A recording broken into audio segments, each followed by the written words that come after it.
Welcome to Game 7 of the 2013 Greendale Panther football season. Tonight, Greendale takes to the road to play the Wauwatosa West Trojans. The Trojans are probably the fastest team in the Woodland Conference, so Greendale's defense will have their hands full. It's also Tosa's homecoming, so they will be highly motivated to play hard tonight. Greendale is coming in tonight at 6-0, while Tosa is coming in at 3-3.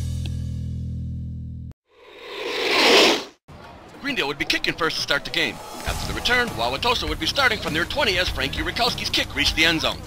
They rattled off 5 plays before being forced to punt from their 36. After the kick, it would be Greendale's first time on offense as they would start from their 34. 10 plays later, they crossed the goal line from 7 yards out as running back Jake Zawicki would haul the mail.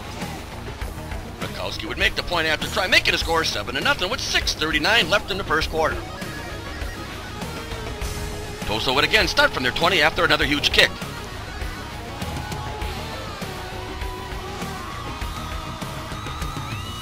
They would get the ball all the way to the Panther 25 in 5 plays before Greendale's Gabe Kalibi intercepted a pass on a 3 and returned it to the 14 before being hit late out of bounds to add another 15 yards onto the return.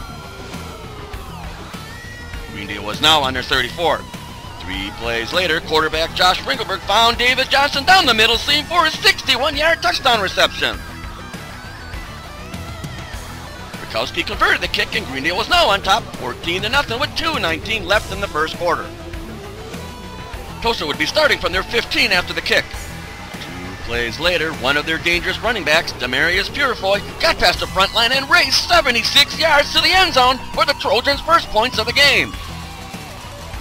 Kicker Zach White made the kick, and Tosa now cut Greendale's lead in half by a score of 14-7 with 1:16 still left in the first quarter. The Panthers would begin their next drive from the 31.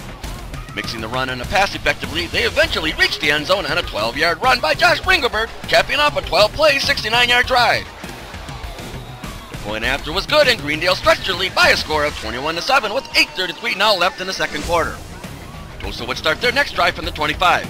They could only muster up 5 plays before being forced to punt from their 47. After the kick, it would be Greendale's ball on the 19. This time they were forced to punt for the first time of the game, going 3 and out. After somewhat of a poor kick, Tosa would be starting from Greendale's 44. They couldn't sustain this drive either as they were forced to punt after 5 plays. After a nice kick in a row, the Panthers would find themselves starting from their 1.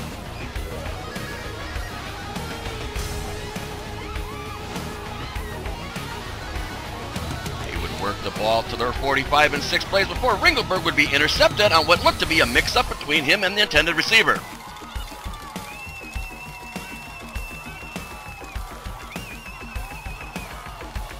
With just 42 seconds left in the clock, Tosa would take over from their 32. They ran 4 plays before the first half came to an end. Greendale would receive first to start the second half. After a nice return by Rikowski, they would end up starting from their 25. 2 plays later, Ringelberg would take it himself up the middle for a nice gain, but he was hit hard, jarring the ball loose, of which a Tosa player would pick up on a gimme bounce and return it to the Panther 25. With momentum changing, the Trojans would now start their first drive of the second half. 5 plays later, they crossed the goal line as running back Greg Lewis took it in from 2 yards out. Point after try was partially blocked, so the score would end up being 21-13 with 8:51 left in the third. After another nice little return that was nullified by a block in the back penalty, Greendale would start from their 15.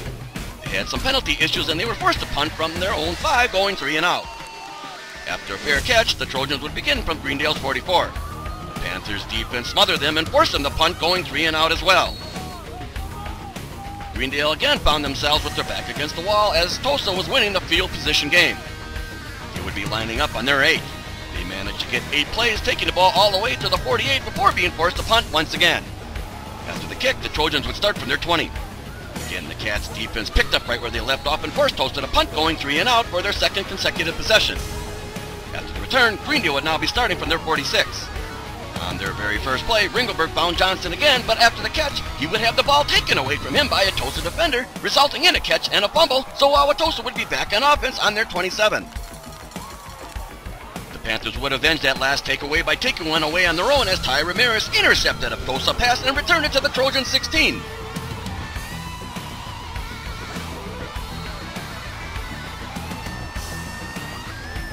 plays later, Zwicky would get his second TD of the night from 12 yards out. The point after try was good, making the score 28-13 with 10:26 now left in the game. The Trojans, who now have lost momentum, had a start from their 20 thanks in part to Rakowski. The lathered up Panther defense kept them at bay and forced them to punt going 3 and out. Greendale now had the ball on their 38.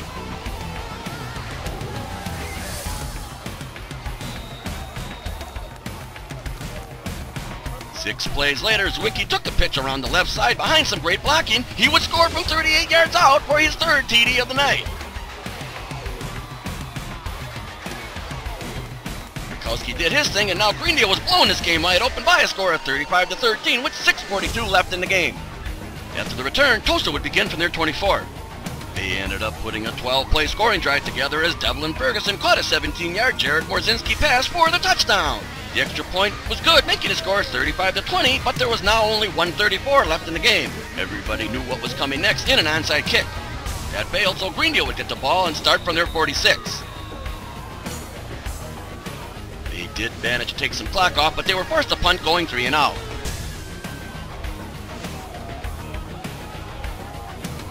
After the kick, Tosa would have a long way to go as they would have to start from their 13. They only could get off 3 plays before the game finally came to an end. The final score would be Greendale 35, Wauwatosa West 20. This game seemed kind of sloppy to watch as both teams suffered from turnovers and a lot of penalties. The difference in the game was probably Greendale's defense as they were able to contain Wauwatosa's speed. Other than the passing yards and passing percentages, this game was real close when it came to the final stats. With this new crossover procedure, Greendale will now be traveling to Brown Deer to take on the Brown Deer Falcons. The Falcons finished second in the Woodland East Conference, and because of the way the format is set up, that's what Greendale will play. The following week, however, will count as the crossover matchup will pit the teams from both the Woodland East and West against each other based on where they are in the standings. We already know who that will be in South Milwaukee as they went undefeated this year as well. Next week's game against Brown Deer will start at 7 o'clock. Hope to see you all there. So long.